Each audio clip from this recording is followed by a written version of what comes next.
In recent years, the city of Portland, Oregon has contemplated the idea of creating a subway system as a means of transporting their MAX trains under the Willamette River, which separates the east and west sides of town.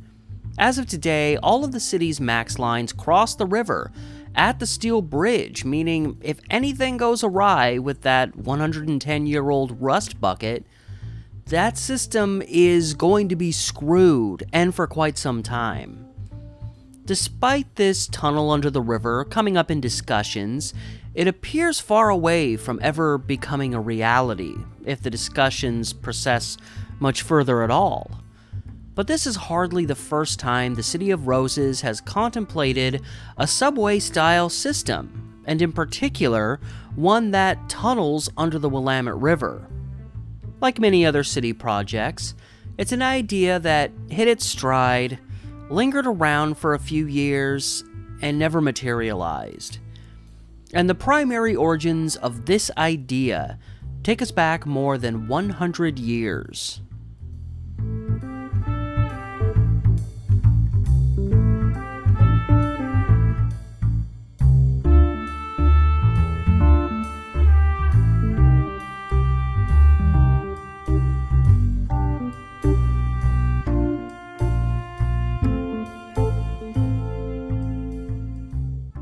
With only 5 MAX train lines, which are technically only 4, and one single streetcar line established over the last almost 40 years, the idea of also constructing a subway does sound a ways off. The last MAX line constructed was the 7.3-mile-long Orange Line, which runs into the Yellow Line, opening in 2015, budgeted at almost $1.5 billion and taking almost 4 years to build. The idea of tunneling under the Willamette and also having an underground system running through the downtown area, yeah, it would cost a lot.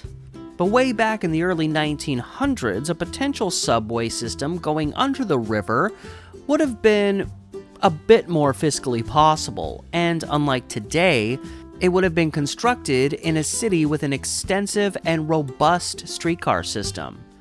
Also a time that was before the age of the automobile had truly taken off.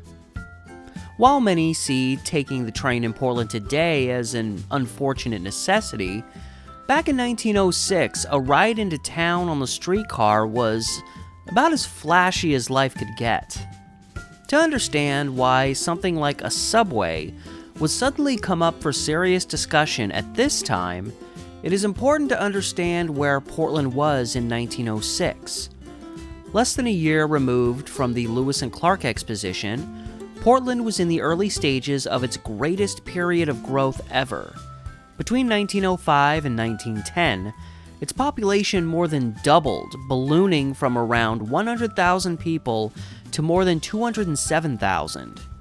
So as the years passed, the push for a subway system to be established in the city, its primary purpose being to take place of what would otherwise be another bridge, continued to grow as the city did. It was deemed a guarantee that the city would reach 1 million people in the not-too-distant future. There were ongoing suggestions that Portland would soon be the New York City of the West Coast, and the city wanted to act accordingly.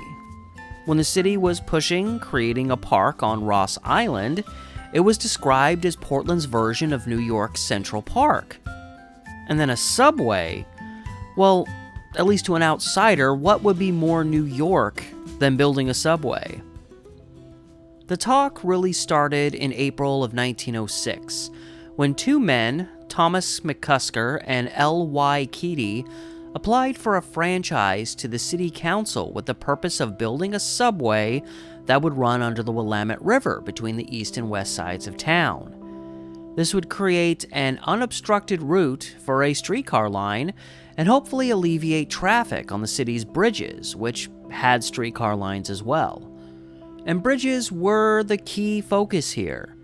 Being a bustling port city, as the name might denote, there was always concern among some about building more bridges across the Willamette, and stalling ship traffic into the city, while also forcing bridges to close while watercrafts pass through.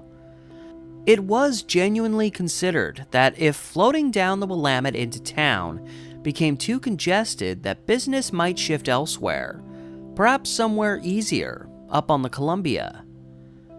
The initial plan put forward by McCusker and Keady was to have the subway tunnel under the Willamette in line with Stark Street, one of the city's most prominent thoroughfares. The timing wasn't perfect. While there was some support for a possible subway, the city was preparing to engage in major improvements on Stark between the river and East 40th Street. A subway project would have obstructed the few blocks of Stark down by the river, impeding an improvement project and possibly for a long time. This was ultimately too much for the city council to go with, and even with the offer standing to provide fill dug out for the tunnel free of charge to be used in improving Stark Street, the plan was placed on the back burner. It was also strongly felt at this time that even if a subway system were planned, its actual creation was still a ways off, and such a system, even a short one, was projected to take 2 to 3 years to complete. This occurred even despite massive support from people on the east side of the river and various east side organizations. A running theme in Portland history, the East Siders often not getting what they wanted and sometimes needed. It was the suburban folk on the east side that would have benefited the most from this project, with many of them working on the west side of the river and needing to take the streetcar to and from town. Often needing to travel more than those on the west side, the idea of avoiding getting stranded waiting to cross a bridge had to be very appealing to those on the east side. But the project didn't just go away, as few did during this time, but rather, within a year, the possibility was being discussed again and promoted, in particular by East Side organizations. This led to the creation of a subway committee in late August of 1907, a committee consisting of the likes of then-Mayor Harry Lane, City Engineer D.W. Taylor, and councilperson and future mayor George Baker. Despite their creation, little progress was made over the next several months. It seems mainly because the committee often faced delays in gathering the information they needed. The barely structured plan at the time also sought to run electrical wiring as well as water and gas mains through that tunnel, something that even at that time it was noted could be dangerous, with the possibility of explosions or fires happening. And what a tragedy that would be if a streetcar just happened to be passing through when that happened. But by 1908, the time had come where things really took off, and after a couple years of sustained growth, the leaders of the city, in particular local businessmen, really had their head in the clouds. One individual who really threw his support behind the subway project was Francis I. McKenna, a local real estate figure and architect who was also involved in streetcar work. In his own words, in March 1908, McKenna stated, "Portland has reached a stage in its growth when it is necessary to build a subway under the Willamette River for streetcars, wagons, and foot travel." In McKenna's words, the plan was not only to create a subway tunnel for streetcars, but all forms of transportation. Such would achieve all the purposes of a new bridge.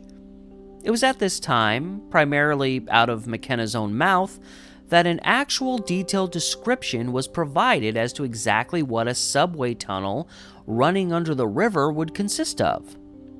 From each side of the river, the tunnel would need to dip down at least 40 feet into the earth in order to successfully run under the river.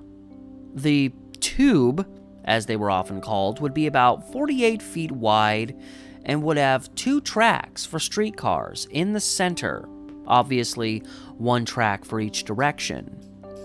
To the outside of that would be a space for wagons to travel, and to the far outside ends of the tunnel would be sidewalks for pedestrians to walk. It was also felt a subway tunnel could provide more revenue than, say, another bridge. But this is where things started getting a little out of hand, namely in terms of the things that people were peddling as facts.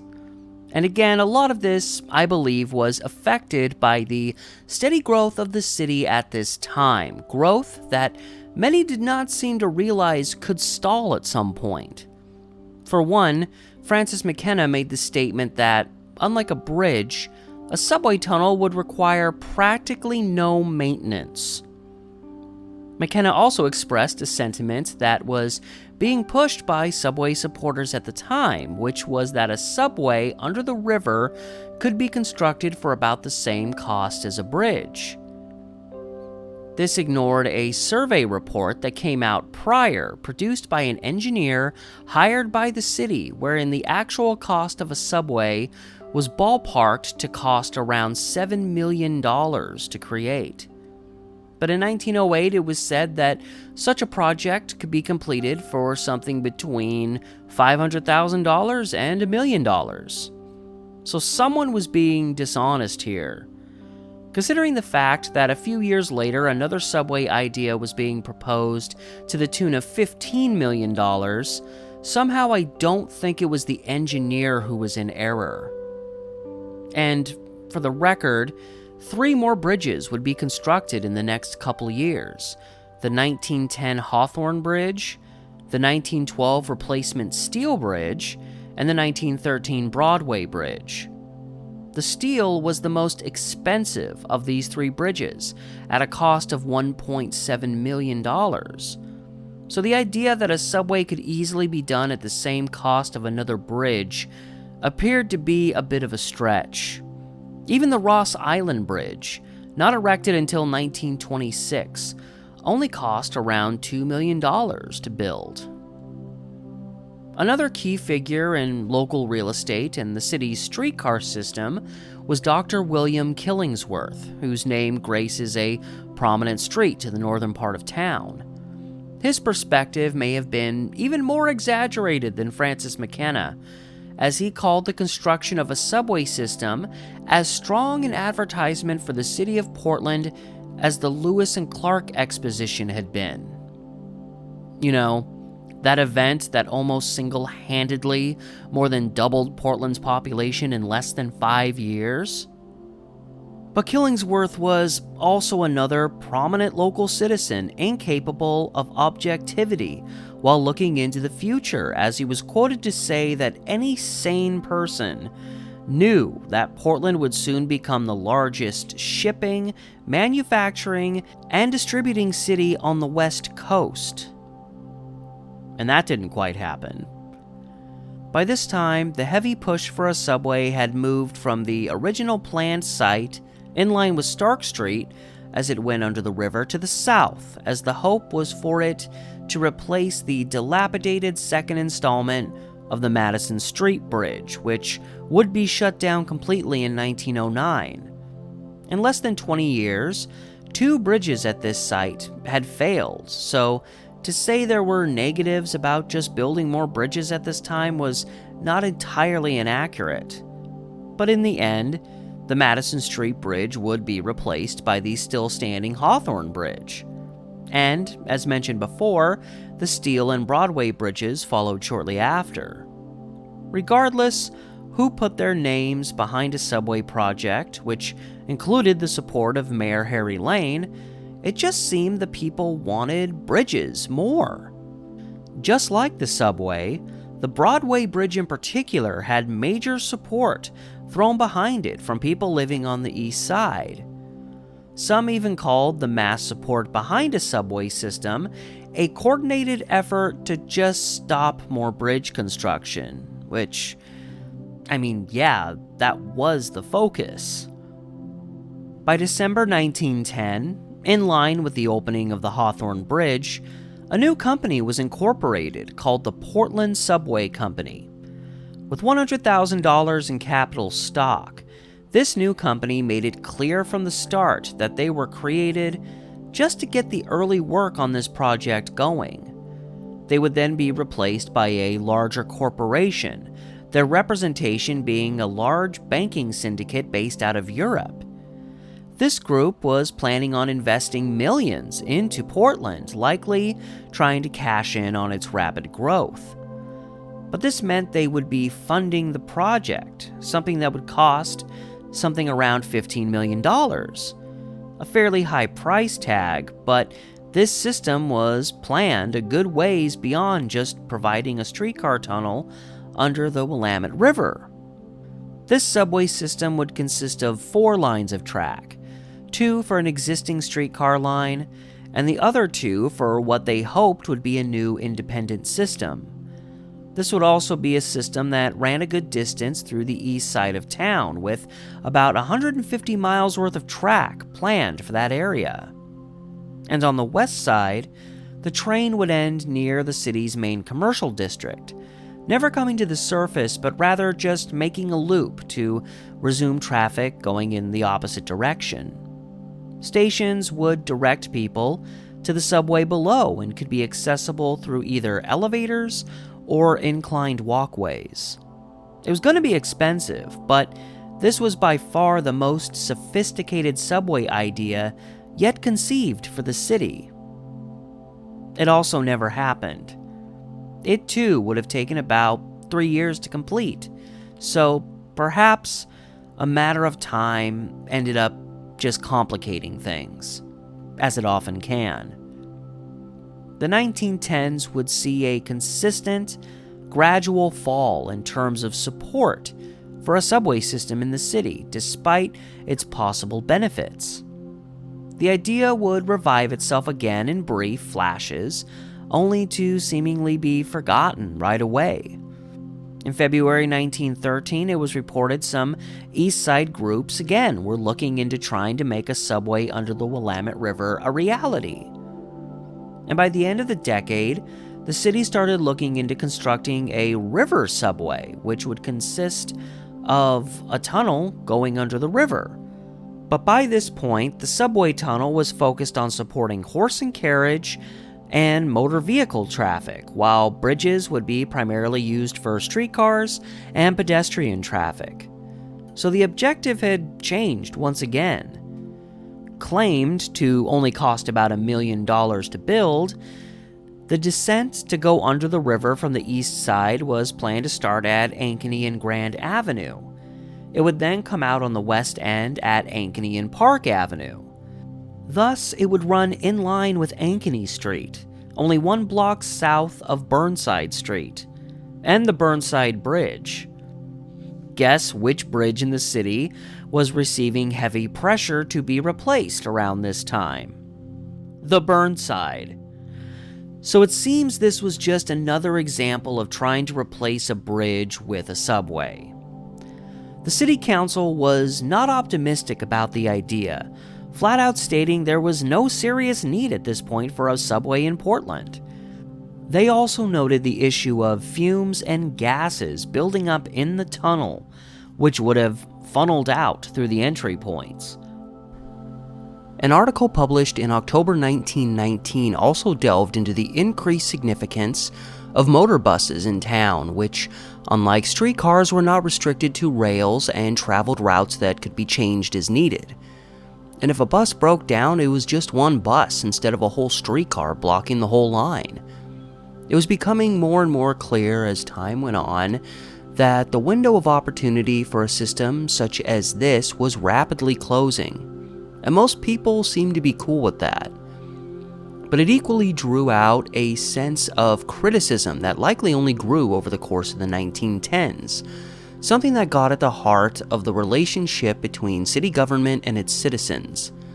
In a December 5, 1920 editorial, while specifically discussing the never materializing subway idea, a local wrote, "This city harps on what it is going to do, but is it ever done? We have such conflicting administration that it amounts to nothing, only talk and opposition. The subway project never even gained enough footing to make it to a ballot for a special election. But had it, with how Portlanders were voting during this time, it is likely any such ballot would have been roundly defeated. The 1910s were a time of lofty, sometimes pipe dream level ideas from the heads of the city, often met with opposition by the citizens when they saw the price tag. We saw this in the piece I produced about the Ross Island Park idea that never happened, with money being a key element. But in the case of the Ross Island Park, that was the key element. Everyone was in favor of having a park there, but at a given time, either the people or the city just wouldn't pay for it. But in the case of a subway system that never happened, I feel it goes a bit deeper and serves as a stronger example of how a city transformed twice over about a 15-year period of time. While in the years following the Lewis and Clark Exposition, this booming city had lofty aspirations, of which a subway system was just one of many ideas, by the end of the 1910s, the city had seen its population increase by less than 25% over that decade. The boom that immediately followed the exposition was rapidly coming to an end, and locals were coming back down to earth with it. There were many other factors that could have played a part in why the subway never happened and why it lost support over these years. The 1910s also saw an increase in automobile ownership, something that would only increase during the 1920s. The early 20s would be the peak of streetcar ridership in the Portland area, with a gradual decrease happening over the rest of the decade and into the Depression years of the 1930s. So even had a subway system been built, say, around 1910, and had some success early on, local streetcar history suggests it would have started to decline in just over a decade. The 1910s also saw an increase in stories, many of which came out of New York, revealing the dangers that existed in using the subway. Floods, crashes, and even cave-ins, which, having a subway running under the river, a cave-in definitely had to be crossing the minds of some people in Portland. And people just wanted bridges more. The 1920s would see 3 more new bridges along the Willamette, and then the St. John's Bridge in 1931. They were also an easier, often cheaper, and faster way to provide more options in transporting oneself across the river. While the average bridge made during this time period took a few months to erect, the timeline for a subway was always measured in years. And as cool as adding a subway would have been during Portland's time of massive growth, as more and more people moved in, the city needed fast solutions to deal with traffic congestion crossing the river, making bridges a clear favorite out of the two. But beyond all of these factors, something I feel had a massive effect on this project, as well as many others, not succeeding was the fact that city leaders and influential businessmen did not fully understand their own populace. It seems they felt with the population booming that the people in town would change drastically along with it, from a gritty port town full of blue-collar workers to something more akin to an upper-class metropolis. But the fact of the matter is that after this boom, going into the 1920s and then the 30s and so on, the average Portland citizen did not change much. It was still a gritty town packed with transient workers, alcoholics, and even criminals. Many families were eking out a living, while many single people bounced around from run-down hotel to flop house and back again. Yeah, we were a bustling port town, and industries such as the timber industry were going strong, but even most of those doing the grunt work in such industries were hardly getting rich doing so. This is also not to knock the city's citizenry at this time or put everyone in a box together, but many of Portland's people were not affluent and thus rarely supported expensive projects unless they were deemed by a majority to be absolutely necessary.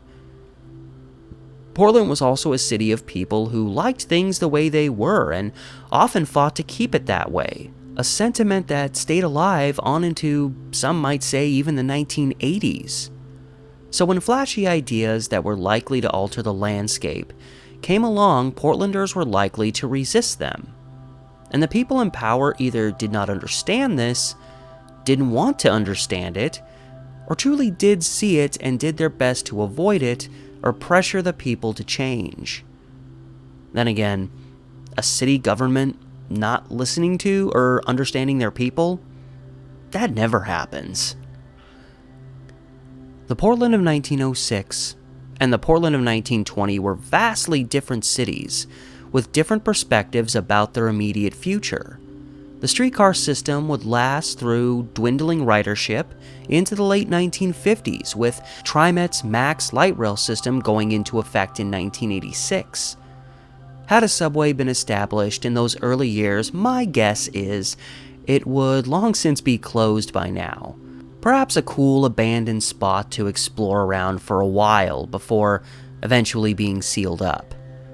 It was just another nice dream at a time when dreams were aplenty in a flourishing city.